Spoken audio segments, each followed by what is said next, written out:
안녕하세요. 당신의 멘토원입니다. 앞에 강의 잘 보고 오셨나요? 스포츠 윤리에서 중요한 내용은 딱 정해져 있습니다.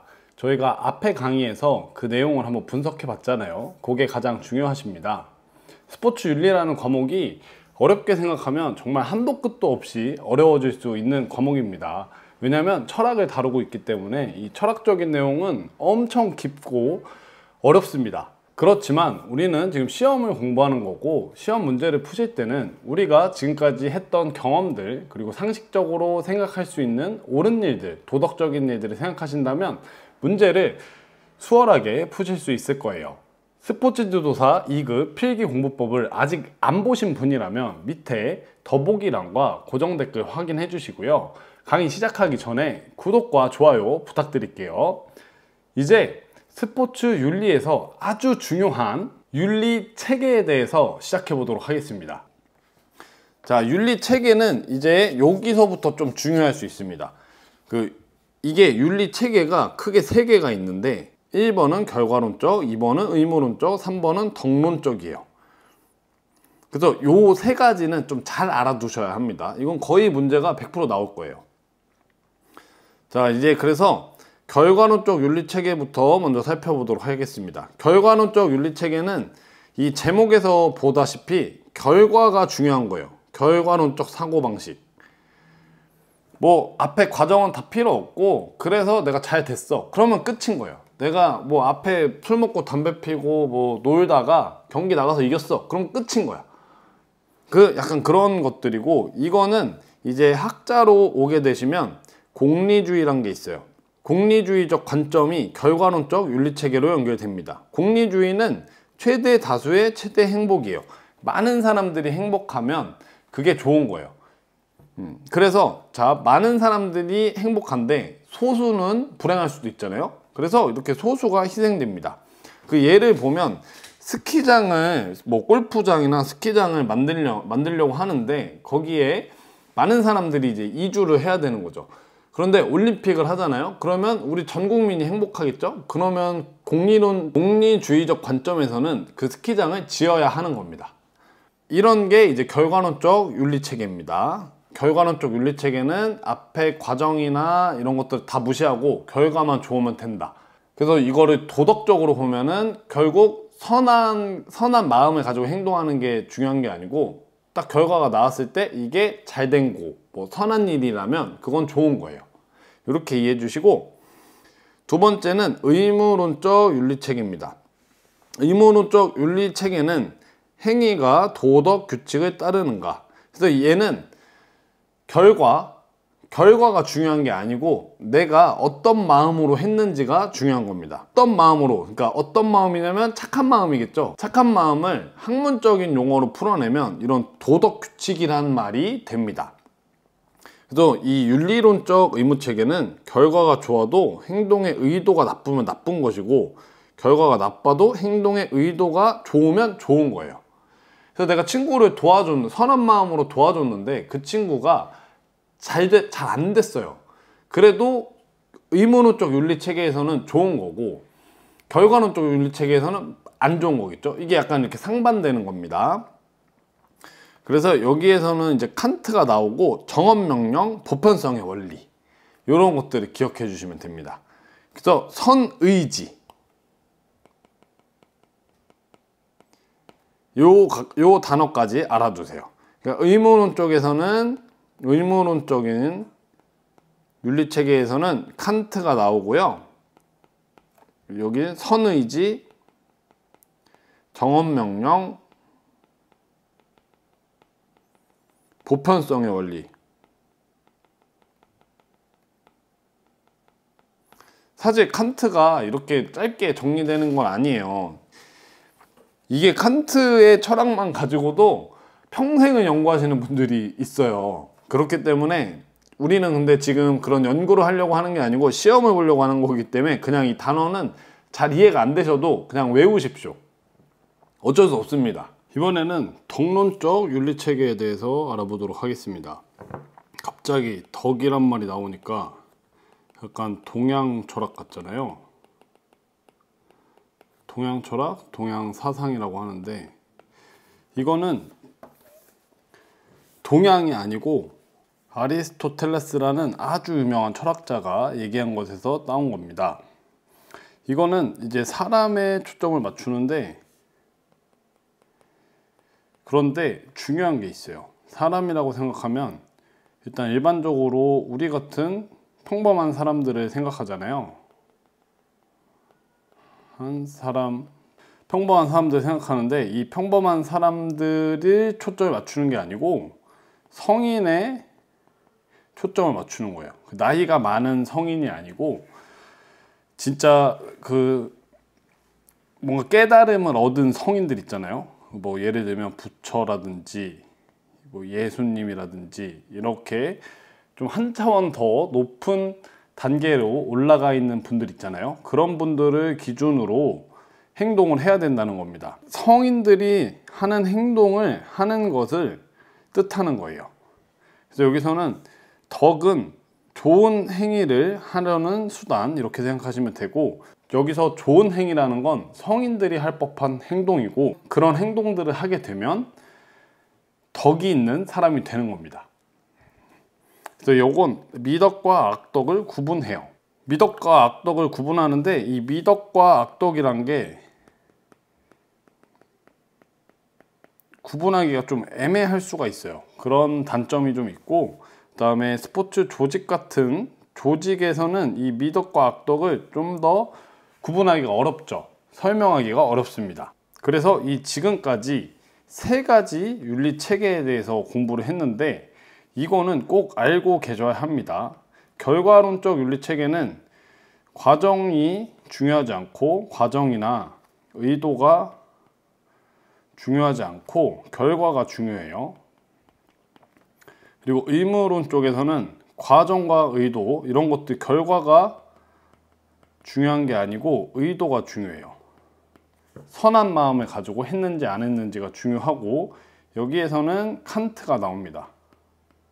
칸트 정언명령, 선의지, 보편성의 원리. 그리고 이 결과론적 윤리체계에서 하나 빠졌죠. 이거는 공리주의입니다. 벤담, 밀. 그리고 동론적 윤리체계는 성인이 하는 행동.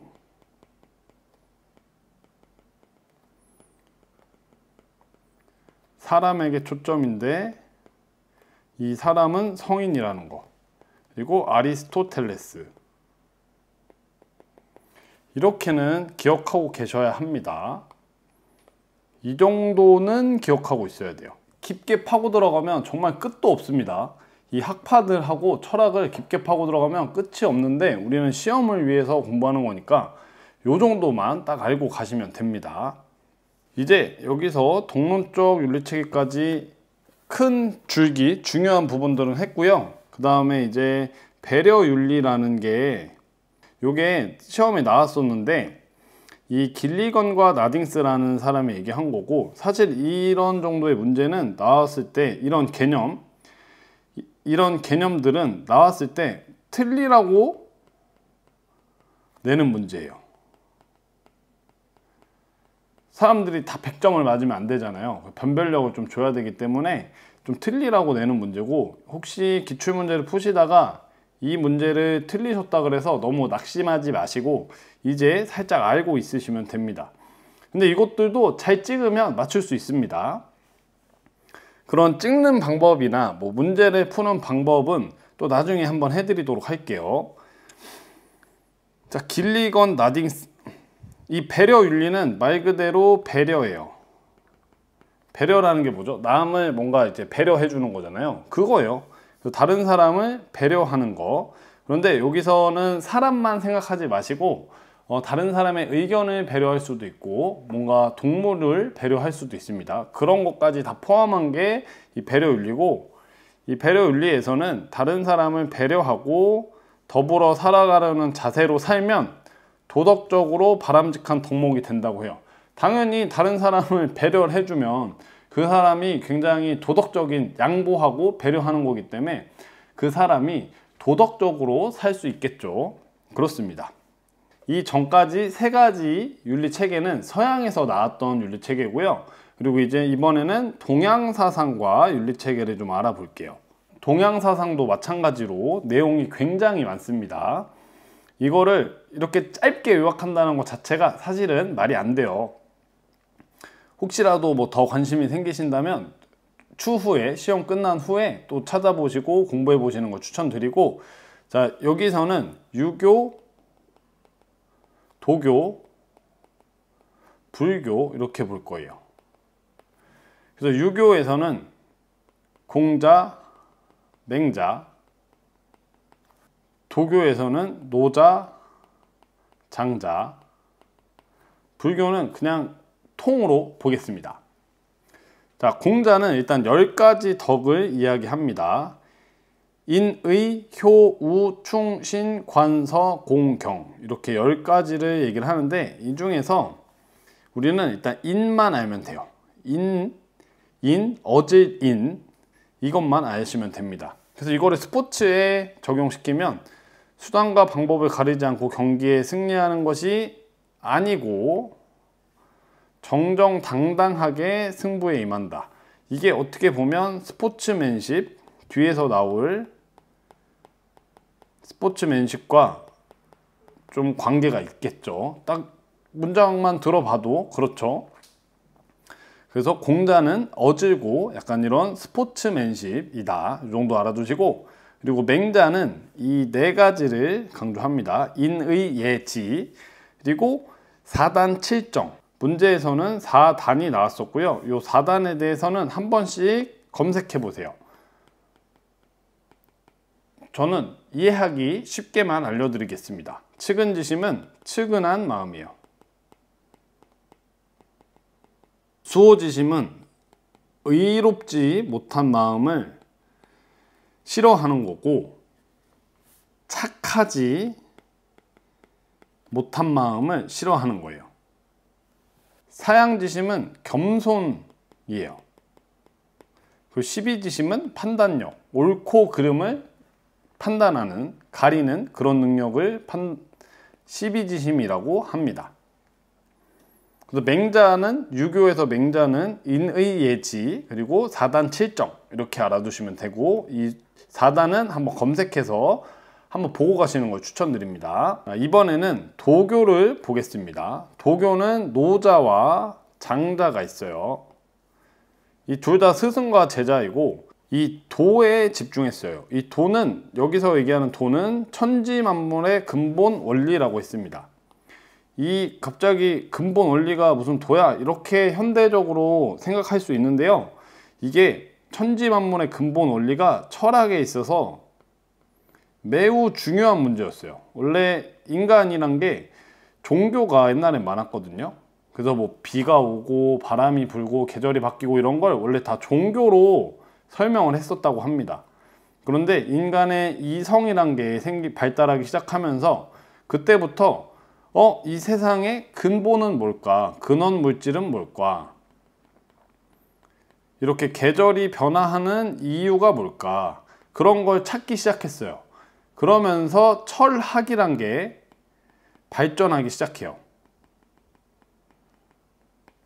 그래서 고대 철학, 고대 그리스 철학, 이 서양 기준으로 말씀드리겠습니다. 그 다음 뭐 중세 철학, 그 다음에 뭐 르네상스, 이제 중세 암흑기를 거쳐서 르네상스, 뭐 근대 철학, 현대 철학 이렇게 쭉 넘어오는데, 이 천지 만물의 근본 원리가 뭘까를 고민하는 게 굉장히 중요한 문제였던 거예요.